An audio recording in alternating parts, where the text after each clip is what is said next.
Hello everyone, welcome to Module 6, the role of intelligence. Alright, so we've talked about how the federal government was reorganized after 9/11. Well, the intelligence community was also reorganized after 9/11. So intelligence, we're talking about in the Homeland Security context, we're talking about the collection of data that creates like an informational database about terrorist movements in an attempt to predict terrorist behavior. So it's very similar to that, like what criminal investigators do. Okay, you collect data, you create an informational database, but in a policing, it'd be about like crime rates or where crime is occurring. Well, this is terrorist movements, trying to predict terrorist behavior. Fundamental objectives of intelligence is to predict and prevent. Okay, so the modern intelligence community consists of specific agencies, and they're in the predictive and analytical arm of the federal government. So what they do is they collect large amounts of information, either overtly, out in the open, or covertly from sources, and they filter it and try to create what they call actionable intelligence, which helps to predict, prevent, analyze terrorist events, and try to create like an accurate activity profile of terrorists. Like who do they look, or who are these terrorists? What are they doing? How are they doing it? When are they doing it? That sort of thing. So at the heart of the counterterrorist intelligence mission is collection and analysis, right? You have to be able to collect the information. You have to properly analyze it to get anything out of it. Otherwise, you're wasting your time. Okay? If you collect a bunch of information but nobody can analyze it, it doesn't do you any good. Or if you have really good analysts but you don't have any information, that doesn't do you any good either. You have to be able to collect good information, and you have to have good analysis that people can sift through it and kind of read the data to make predictions about what may happen. So optimally, what you're looking for is anticipation behavior and trying to predict terrorist events. Now, optimally, that's what we're talking about. Being able to exactly predict stuff is very, very rare. Okay, most intelligence is much more general than specific. But what intelligence can do, even if it's general, is it can point people in the right direction. It can bring things to their attention that maybe they weren't thinking about, and they can start looking in that direction, and then they're able to maybe start connecting some dots and putting some things together. But normally, like very rarely, is there intelligence like this is going to happen on this day with these people, and they're going to do these things. Okay, it's much more like a puzzle. Like you have some pieces, but you got some missing pieces, and you're trying to put them together and try to figure out the picture that they're making with maybe not having all the pieces. But the general intelligence allows policymakers and law enforcement people to try to make decisions on how to best protect the United States. So they kind of look at the puzzle, even though it's missing pieces, and they're like, all right, well, that looks like this. And then they make decisions based on that. All right, so who is the intelligence community? So the intelligence mission itself is kind of unique because it's responsible for securing the homeland from both internal and external threats. So again, we have like everything else in Homeland Security. We have federal national security intelligence collection, and it's mainly divided between the FBI, who does domestic, and the CIA that does international. But an important distinction between the two, and one you need to know, is that the FBI is a law enforcement agency, while the CIA is not. The CIA does not have law enforcement responsibilities, while the FBI does. Now, there's other agencies that also assist with federal national security intelligence. You have the Diplomatic Security Service, which is a security bureau within the State Department. They assist in tracking suspects wanted for terrorism, and they also manage the Rewards for Justice program that offers cash rewards for information leading to the arrest of terrorists. Now, you also have state and local intelligence collection, right? Because Homeland Security is this multi-tiered collaborative effort. So you have national level intelligence collection. Now you have state and local. And state and local law enforcement, they have a long history of collecting intelligence and building databases. Now, these databases were not always Homeland Security databases, right? They're more the traditional kind of law enforcement type of databases. These databases that they're building are often linked to FBI criminal and forensic databases. So remember, so there's collaborative networks now at the state and local level. You have the Homeland Security Information Network, which is a secure way for law enforcement to collaborate and share sensitive but unclassified information.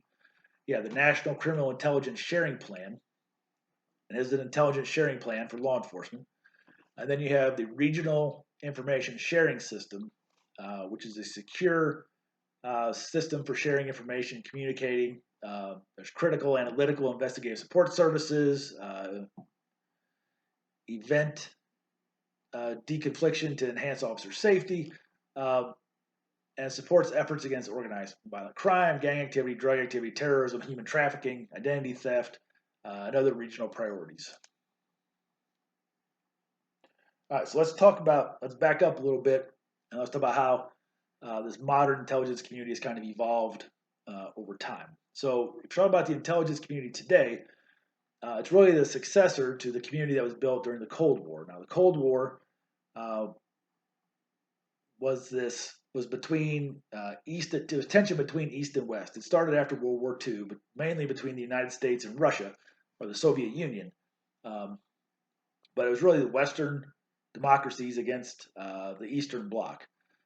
So during the Cold War, the intelligence community was very prolific in the United States. They had about 100,000 people working in 25 different agencies. Each agency had a specific function and mission. Well, and then the Cold War ended around 1989. I'm sure you all have seen the video of Mr. Gorbachev tear down that wall. Like, that's when this all ended. Soviet Union collapsed. Cold War ended. Well, when that happened, the U.S. government was like, well, we don't need this large intelligence community anymore. So funding and personnel were cut.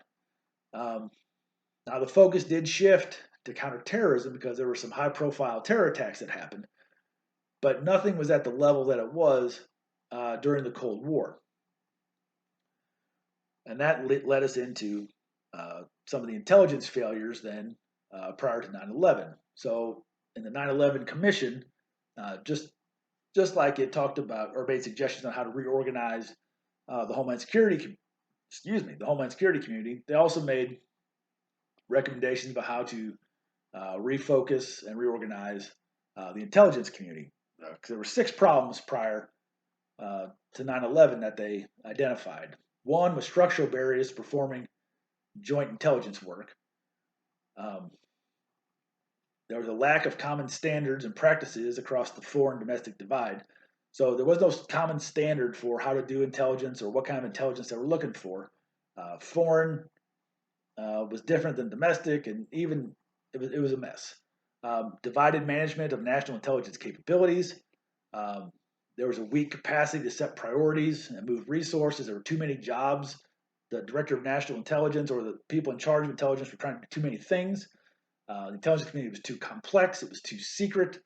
So all those things were issues leading into 9/11 that led to some of the intelligence failures.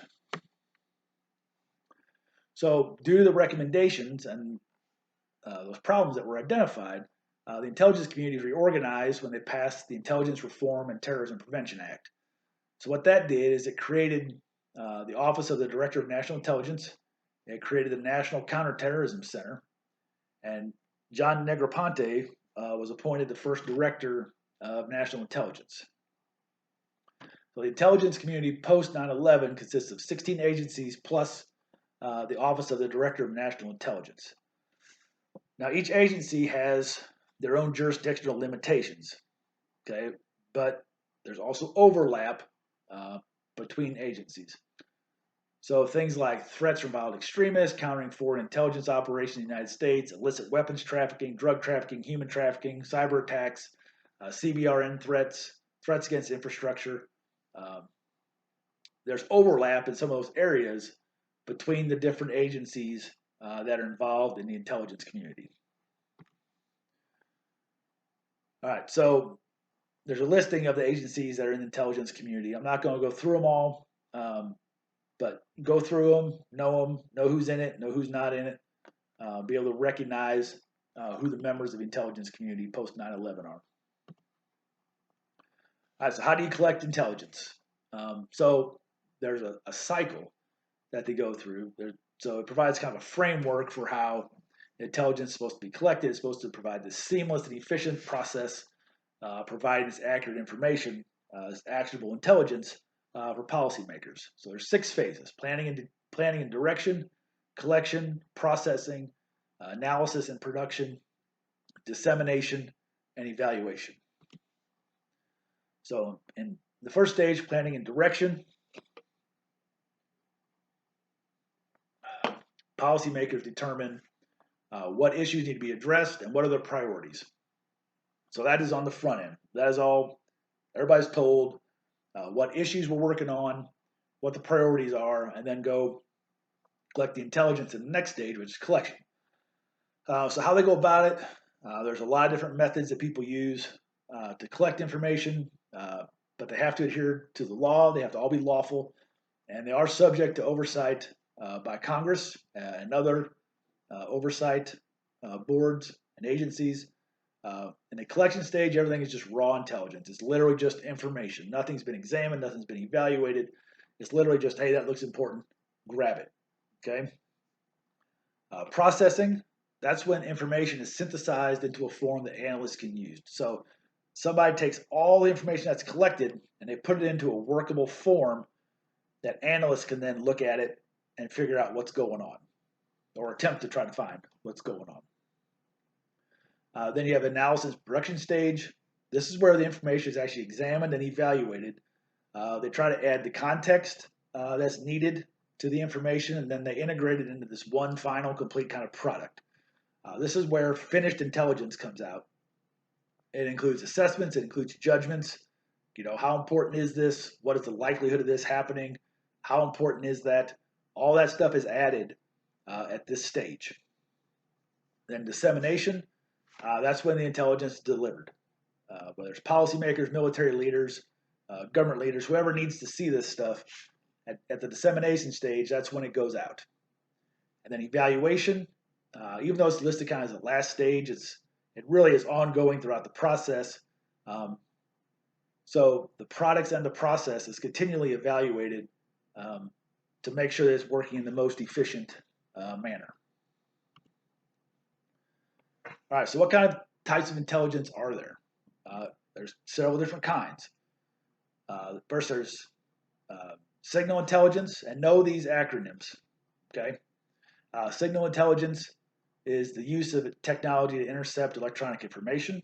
That's a pretty important one right now. Human intelligence. This is information collected by human operatives rather than through technology. This is kind of the OG of intelligence collection, right? Human intelligence. That's how everything kind of started initially, and now these other kinds have all kind of built onto it. But kind of the bedrock kind of intelligence is still intelligence collected by humans. You have open source intelligence. This is looking at publicly available electronic and print outlets to find information. You'd be surprised what kind of stuff you can find looking at websites and social media. It's amazing the information that's out there about different terrorist groups, movements, etc. Imagery intelligence. This is information collected using images. Measurements and signatures intelligence. This is using scientific and technological disciplines to determine characteristics of something. Geospatial intelligence, topography, geographic features. So those are the 6 main types of intelligence. And these policy priorities that we talked about, they're governed by the National Intelligence Priorities Framework, the NIPF. They create the policy and establish the responsibilities for setting the national priorities and then making them translate into action. The Director of National Intelligence assures that intelligence collection is in compliance with these guidelines. They're also responsible for approving the priorities framework. And this framework is regularly updated and through input from the heads of agencies. So all the agencies that are in the intelligence community, they all have input on what the priorities framework should be, and then it's regularly updated. So it's supposed to be continually updated, provide updated guidance, so you're not collecting information on something that's not an issue anymore. So you're constantly staying up with the latest and what needs to be done. Okay, so who oversees the intelligence community? So if you're talking about the three branches of government, you have the executive branch of government, you have the legislative, and you have the judicial. Okay, so the intelligence community operates under the executive branch of government, but it's also under the purview of several federal policy centers. So it's not just under the executive branch of government. So these policy centers actually have members from all branches of government, executive, legislative, and judicial. So there's oversight of the intelligence community from all branches of government. Okay, so what these policy centers do is their job is to make sure that the intelligence community adheres to all applicable laws and policies. So at the executive branch, you have the president, the National Security Council, President's Intelligence Advisory Board, the Intelligence Oversight Board, Office of Management and Budget, and the Privacy and Civil Liberties Oversight Board. In the legislative branch, you have the Senate Select Committee on Intelligence and the House Permanent Select Committee on Intelligence. And judicially, you have the Foreign Intelligence Surveillance Court.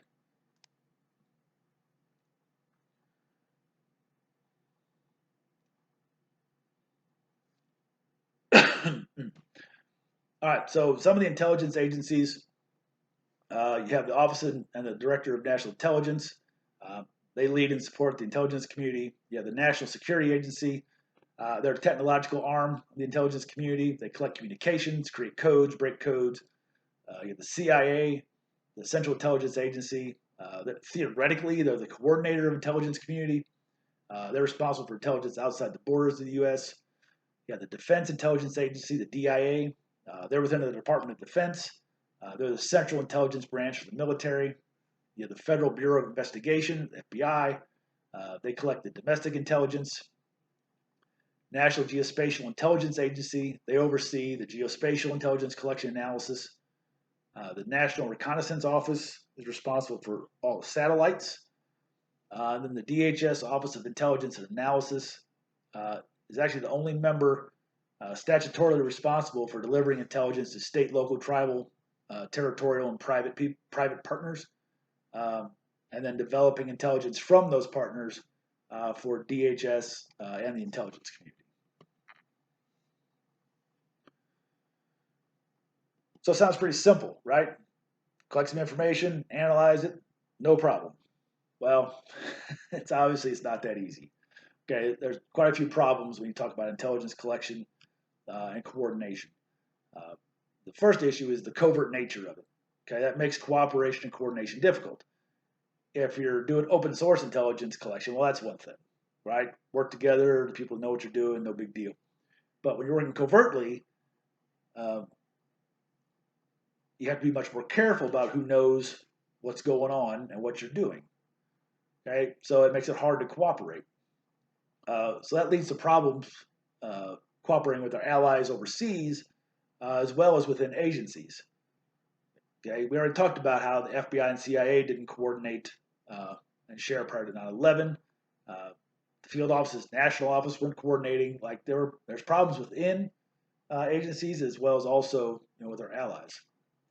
The other problem is it's not exact science. We talked about that earlier. That's a problem with collection and coordination. There's also problems with analysis. Okay, it's real easy to analyze quality information. It's much harder when you have either lots of information that's poor quality or you have very little information, but it's high quality. Okay, it's always better to have more pieces. You've talked about triangulating. Okay, the more pieces you have, you can make a better puzzle. Right? It's hard to make a puzzle. You may have one perfect piece, but that doesn't make a puzzle. Right? You have to have a bunch of pieces. But if you have a bunch of pieces and they're all beat up and messed up and stuff, and they won't go together, that's also hard to make a puzzle. Okay? So because of all these issues, some people in the intelligence community suggest that really it's unlikely there will be any real tactical warnings before attacks. There may be like these, hey, we think something may happen, but actually as far as things that you can do or things you can work with, the odds of there being that kind of information and intelligence is actually pretty small.